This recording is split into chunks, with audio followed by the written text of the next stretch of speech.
लाल की जय।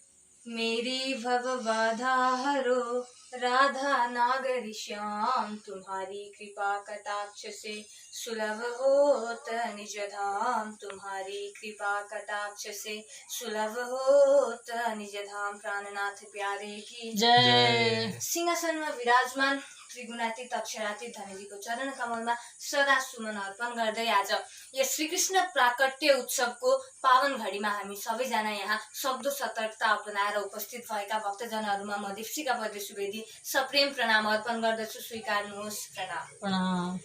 अहिले यो महामारीले पुरै विश्व नै त्रसित भएको अवस्थामा आजको दिन पर्न गएको यो विशेष दिनमा हामी घरमा बस्न नसकेर सक्दो सतर्कता अपनाएर आज यहाँ हाम्रो धनीजीलाई पालनामा झुलाउनको लागि र नन्दको घरमा आज भएको त्यो उमङ्गलाई महसुस गर्नको लागि यहाँ उपस्थित भएका छौँ र यही मौकामा म पनि आफूले जाने बुझेका केही कुराहरू हजुरहरू सामु प्रस्तुत गर्ने जमर्को गर्दैछु।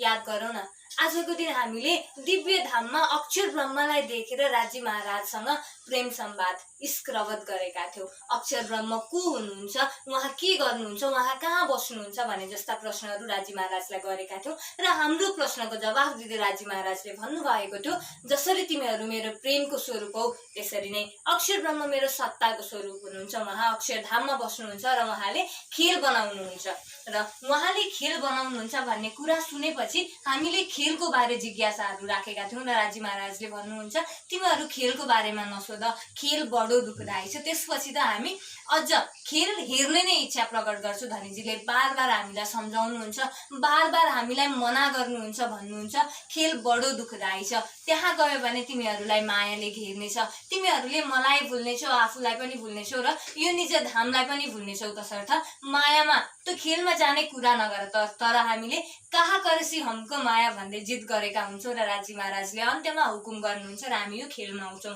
यहाँ ध्यान रहोस्, हामी खेलमा आएका होइनौँ र हामी कहीँ जाने पनि होइन।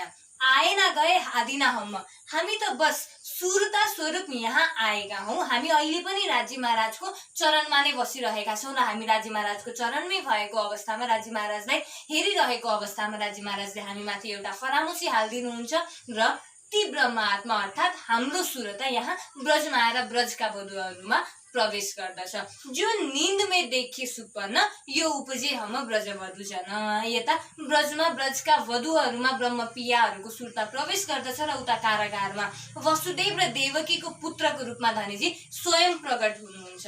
दो भुजा स्वरूप जो श्याम अक्षर आत्म जोस धनी राम, अर्थात् त्यहाँ प्रकट भएको बालकको शरीर विष्णु कृष्णको छ, आत्मा अक्षर अर्थात् गोलोकको छ र जोस अक्षरातीतको छ। अब त्यहाँ भएका अरू लीलाहरू त हामीलाई ज्ञात नै छ, हामी सुन्दै आएका नै छौँ। अब यहाँबाट चतुर्भुज भगवानको आज्ञा अनुसार वसुदेवजीले त्यस बालकलाई लिएर गोकुलतर्फ लाग्नुहुन्छ। अब वसुदेवजीले कसलाई लिएर गोकुलतर्फ लाग्नु भएको हो त भन्ने प्रसङ्गमा विद्वानहरूले आफ्नो आफ्नो तर्क दिनुहुन्छ, तर वाणीमा हेर्ने हो भने श्रीजी भन्नुहुन्छ वसुदेव गोकुल ले चले ताए ना कहियो अवतार, सो तो नहीं इस हद का अखण्ड लीला है पार। जसलाई वसुदेवले शिरमा धारण गरेर गोकुल लिएर जानुभयो उहाँलाई अवतार नभन्नु, उहाँ त यो हदको पनि होइन, उहाँ त त्यो अखण्ड भूमिमा त्यो अखण्ड प्रेममय लीला गर्नेवाला स्वरूप हुनुहुन्छ। अब त्यो अखण्ड दिव्य धाममा अखण्ड प्रेमको लीला गर्नेवाला स्वरूप को हुनुहुन्छ भनेर हामीले आफूले बुझ्न छोडेर यही प्रसङ्गमा बार बार तर्क गर्नु भनेको हामीले हाम्रो धनीजीको प्रेम र साहेबी नबुझेको हुनाले उहाँको अवहेलना गरे जस्तो हुन्छ। किनकि ये प्रगट्या पूर्ण पार ब्रह्म महामती तनो आधार, यहाँ त पूर्ण पार ब्रह्म प्रकट हुनु भएको छ जो महामती अर्थात् इन्द्रावतीजीको आधार हुनुहुन्छ। बेशक उहाँ अक्षरातीत हुनुहुन्छ। सो सुरत धनीको ले आवेश नन्दघर कियो प्रवेश हो, त्यही पूर्ण ब्रह्म परमात्मा त्यो राज्य महाराज अक्षरातीत धनीजीको आवेश भएको स्वरूप आज नन्दको घरमा प्रवेश गर्दैछ र त्यहाँबाट तीन कृष्ण आउने कारणहरू पूर्ण हुने तरिकाले लीला गर्न थाल्दछ। अक्षरातीत श्री कृष्ण आफ्नो ब्रह्म पियाहरूलाई खेल देखाउनको निम्ति, त्यस्तै गोलोकी श्री कृष्ण नित्य वृन्दावन धाममा श्रीदामा र राधिकालाई परेको श्रापबाट मुक्त गराउनको लागि र विष्णु कृष्ण कृष्ण र सुतपालाई दिनुभएको वरदान पूरा गर्नको निम्ति यहाँ हुनुहुँदैछ। यहाँ हामीले ध्यान दिनु पर्दछ, किनकि कृष्ण कृष्ण सब कोई कहे पर वेद न जाने कोई, नाम एक विध है सही पर लीला तीन विध होय, एक वेद वैकुंठ का दूजा है गोलोक, तीजा कहे धाम अखण्ड का कहत पुराण विवेक। कृष्ण कृष्ण सबैले भन्नुहुन्छ, कृष्णको सुमिरन सबैले गर्नुहुन्छ, गाथा सबैले गाउनुहुन्छ, तर उहाँको त्रीडा लीलाको भेद पाउन गाह्रो हुन्छ। हामीलाई पनि यस प्रसङ्गमा केही प्रश्नहरू होला। आउनुहोस् यसलाई एउटा उदाहरणले बुझौँ। म मान्छे एक छु, तर विभिन्न अभिनयहरू गरिरहेको छु। हालको लागि 3टा उदाहरण लिऊ। एउटा, म धर्मप्रेमी छु, मलाई धर्मप्रति प्रेम छ। अर्को, म राम्रो टेबल टेनिस खेल्छु। र अर्को, मेरो कलेजमा क्लब छ, त्यसको म प्रेसिडेन्ट छु, अध्यक्ष छु।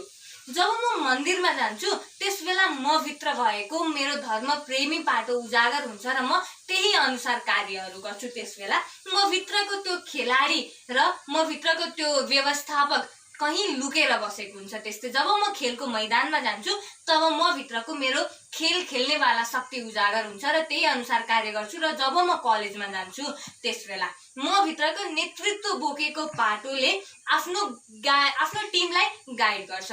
त्यसबेला बाँकी 2वटा शक्तिहरू म भित्र नै हुन्छ, तर शान्त रूपमा प्यासिभ फर्ममा बसिरहेको हुन्छ। यहाँ कार्य गर्ने म एक नै छु, मैले रूप बदलेको छैन। त्यस्तै आज नन्दको घरमा जुन बालक प्रकट हुनु भएको छ, आज नन्दको घरमा जुन बालक प्रवेश गर्नु भएको छ, उहाँले पनि एउटा तनबाट 3टा लीला गर्नुहुन्छ, जसलाई हामी कृष्णको त्रिडा लीला भनेर भन्छौँ। त्यही बालकको तनमा रहेको अक्षराती धनीजीको जोशले आफ्ना 12,000 ब्रह्मा आत्माहरूसँग विभिन्न प्रेममयी लीलाहरू गर्नुहुन्छ र त्यही रहेको अक्षरको आत्माले आफ्नो 24,000 ईश्वरी सृष्टिहरूसँग गाई चराउने लीला इत्यादि गर्नुहुन्छ र विष्णु कृष्णले विभिन्न संहार र उद्धारका लीलाहरू गर्नुहुन्छ। यस्तो कृष्णको त्रिडा लीला नबुझेका हुनाले, हामी आफ्नो तर्क दिन थालेको हुनाले हामी समाजलाई गलत मार्ग निर्देश गरिरहेका छौँ। हामीले धनीजीको साहेबी नबुझेर, इलमको कमीले उहाँको पहिचान नपाएर उहाँको स्तुति गर्दा पनि निन्दा गरिरहेका हुन्छौँ। तसर्थ यो कुरा हाम्रो दिल दिमागमा स्पष्ट रूपमा बस्नु अति आवश्यक छ। अब प्रश्न उठ्न सक्छ, हामीले ब्रजरासलाई किन यति महत्त्व दिने, ब्रजरासका कुराहरू किन यसरी याद गर्ने, किन स्मरण गर्ने भन्दा, त्यो ब्रजरास खेल्ने पनि हामी नै हौ। हम ही थे ब्रजरास में। त्यो ब्रजरास खेल्ने पनि अरू कोही नभएर हामी नै हौ।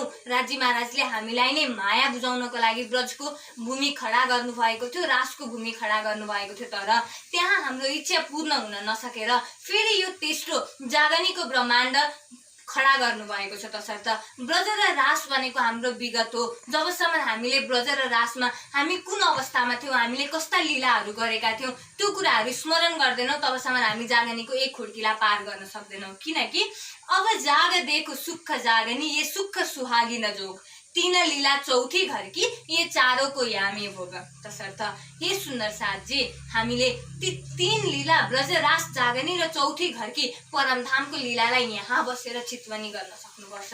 एकचोटि याद गरौँ न, हामी परमधाममा बसेर धनीको चरणमा बसेर खेलको माग गर्यौँ, खेल सम्झ्यौँ र आज हामी संसारमा आइपुगौँ। तसर्थ अब यस संसारमा रहेर धनीजीमा चित्त लगाउनु पर्दछ। ब्रज रास परमधामका प्रेममय लीलाहरू, धामका अष्टप्रहर लीलाहरू याद गर्नु पर्दछ, चितवनी गर्नु पर्दछ, धनीको प्रेम महसुस गर्नु पर्दछ। अनि त अवश्य पनि धनीजीले आफ्नो चरण शरणमा रहेको हाम्रो त्यो परात्मा हामीलाई पुनः जागृत गराउनु हुने नै छ। यति भन्दै मेरा भनाइहरूलाई म यही अन्त्य गर्न चाहन्छु। प्रणाम। प्राणनाथ प्यारे की जय।